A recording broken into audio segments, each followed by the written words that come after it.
I think the difficulty you've got for both sides, so from a diverse supplier perspective, there are too many spaces. So where do you mix? Where do you network? How do you connect with the right organisations? Which organisations should you certify with?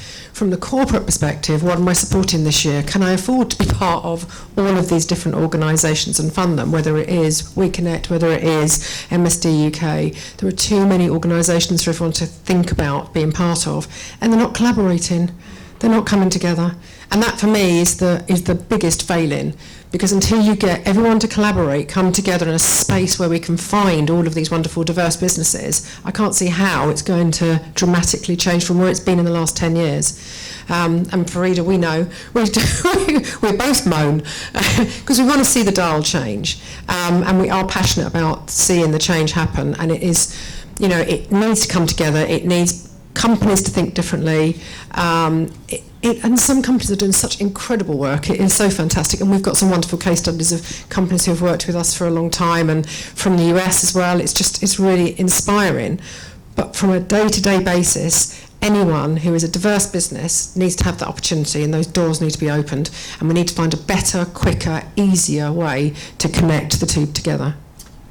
Well, we've got SDUK here, and we're all about collaborating across all of those diverse suppliers. So great. So from your perspective then, Alex, just answering the question we've got on the sheet, what can we all do to put more business in the hands of diverse and small suppliers? There are a few things. If we look at the large organization point of view, it starts by, that's what I mentioned earlier, but looking inward about their own processes. So when they do a request for proposal, how do they ensure it's flexible enough so it's not 60 pages to answer for small suppliers? It's not contract terms that will ask for 90 days payment terms or heavy liability. So it's really looking at your own processes to ensure it will be easier for SMEs to contract with you. So you start inward. Then it's also looking at how do we give access to opportunities? How do we communicate those opportunities to SMEs? And this might be then engaging externally. It might be via open days with your marketing team, your IT team, or your facilities management stakeholders, where you invite small organizations to share with them what are your challenges, what are potential risks you have, and you need help. So then those businesses, because before being diverse, they are just talented, smart people that happen to create a business. That's really what those businesses are. How could they help you fix some of those challenges, provide innovative solutions? So it's really engaging with them and dedicating time and energy to engage with those companies. So I would say start internally with your processes, your people, and then focus externally on engaging the suppliers. And there are partners out there, and we've mentioned all their name, and Kylie, I see Jason also over there is one of those organizations. How do we engage with those organizations? And really, I would like to see more collaboration. I think, Gill, you mentioned it, and that's something I really want to start exploring with those organizations. How could we do more collaboration to facilitate the large corporate engaging with SMEs? Yeah, absolutely. Right, do we have any questions from the floor? I've got plenty, but John. Yeah, I was just, so I'm from... You're not loud enough, John. It's your choice not to bring the alcohol out yet. They're very strange.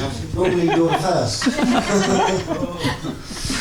So from intelligent sourcing, we work with a lot of global BPO contact centres, and one of the things that we see a lot and we're very passionate about is impact sourcing. So on the individual side and on the worker side, providing opportunity and revenue stream for those through no fault of their own that wouldn't normally have it. And it's a great success, and it really does wonders for our industry. My question is, I guess, to the suppliers, what barriers, if any, did you come up against from those at board level in terms of bringing this in? I mean, you mentioned that this has been happening maybe for a year at your organisation, but I wonder whether or not there was a lot of work to do before that year to, I I guess, convince people not only that it was the right thing to do, but from my point of view, I believe there's almost a responsibility from any organisation that is using multiple suppliers that they should in some way be giving back and putting more into the community. So that's for you and for the lady from IBM as well. Yeah, sure. I think all corporations absolutely have that responsibility to give back, particularly when you are at such a large scale and across so many different countries and impacting so many different lives. You're absolutely right. It's something that, like I said, everybody knows it's the right thing to do. It's the how you go about doing it is the selling it in. And I think to Louise's point, it's going to a buyer and saying, you know, those relationships that you've always had in place, I want to challenge those and bring in people that you don't know. And it takes people out of their comfort zone. So you really then have to, you know, convince them about the why we need to do it, how we're going to do it. And what's so important is to have all those mechanisms that Alex talked about in place, because then you can sort of throw down anything a buyer says to you. Well, yeah, but I don't know who they are and I haven't done the due diligence, and, you know, I don't know if they're going to be reliable, and they're not going to sign up to our terms and conditions, and they can't do our papers. It just goes on and on. I think if we can break those down internally, and then you can promote your supplier diversity program, you're actually breaking down those barriers. I think one of the things that really saddens me is when I hear from diverse companies that they've got so far to almost, you know, starting with a corporate, and then they're hit with this contract, they're hit with these payment terms, they're hit with this due diligence, and sometimes it results in them actually walking away because they say, well, you know, I'm 2 people in my company, I cannot spend this much time, I can't hire a lawyer, I can't hire an accountant just for this one project. And that's why corporations have that responsibility in themselves to ensure that, you know, without just superficially talking about having this amazing program that's going to be really inclusive and it's going to invite all these diverse suppliers in, is actually, can they follow that through? And that reputational side of it is, I think, is really important to me, to ensure that when we do release our program, it's one that nobody can sort of say is just superficial, but one that can actually deliver, and we can monitor and measure the deliverables against it. Okay, Louise, did you want to add anything to that? Not that well, no, the mic's on its way. Yeah, and Sarah, I agree with everything you're saying. I think what I've tried to do with 2 main things is educate our buyers and tell the story that I've told you, so it really becomes real with them. They really, you know, before we went on the journey of supply diversity, it was kind of a tick box exercise. Yeah, have you invited a diverse supplier? Yeah, tick. It's like I didn't really understand what it really was about. So I made sure that we educated buyers, we told them, we took them on a journey and told them the story that I've told you about, but also that we have a supplier diversity champion in every country. So there's one person who is championing supplier diversity in each country. I think that's really important. Just the last thing that I suggested that we implemented is, when we're doing an RFP, on the scorecard criteria there should be a diversity criteria. So if everything else is equal, price and service, the one differentiating factor would be that there would be a diversity supplier. So if I had a diversity supplier and a non-diversity supplier and everything else was equal, then the diversity supplier would be awarded the business because they were diverse when everything else was equal.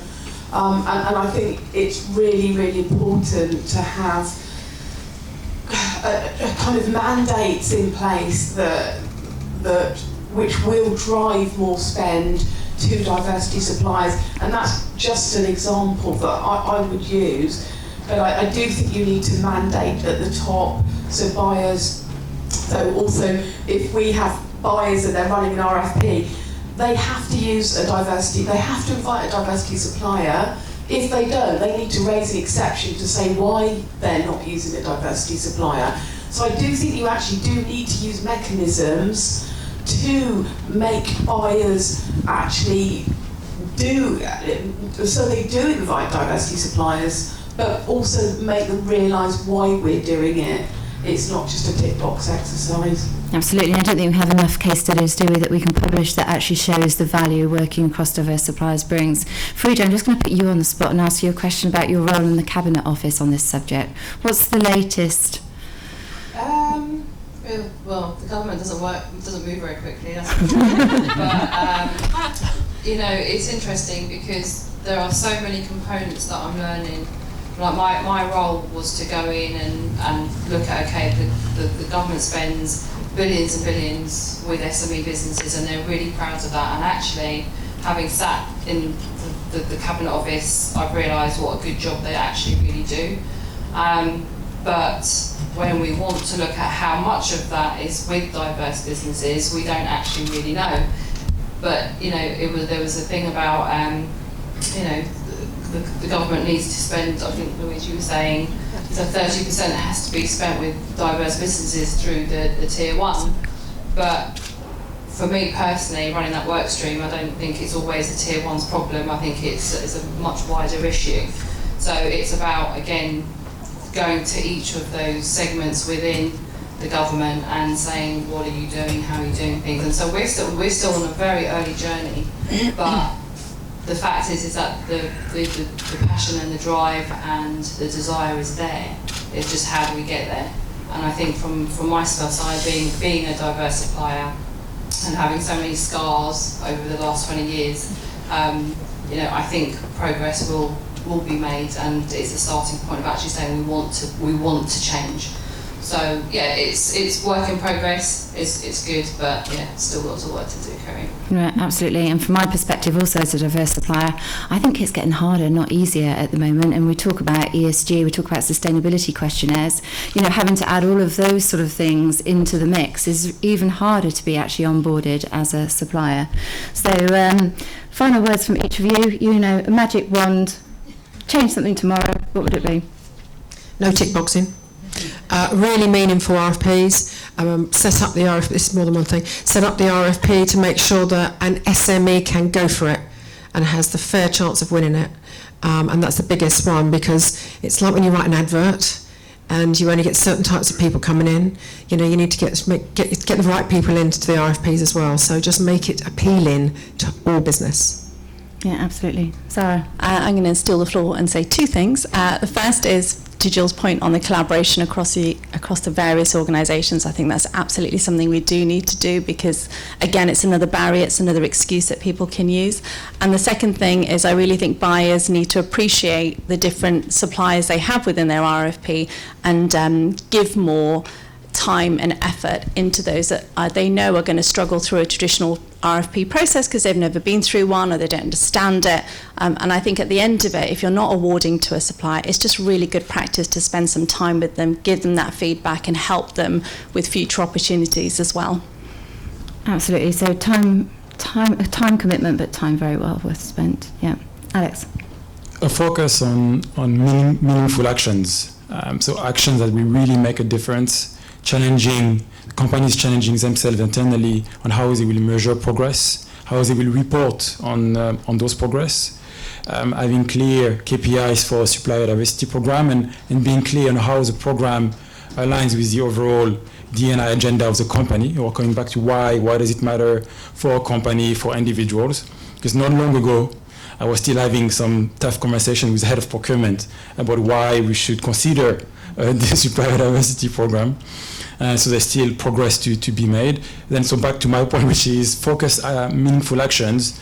Again, for example, it's also how could companies challenge their tier 1, tier 2 contractually? So asking their key suppliers for their progress on D&I, how they engage with diverse suppliers. So really going further than just I'm going to spend some money with diverse suppliers, is I'm also going to challenge my key suppliers to do better in this space, and I'm going to track progress and report on it.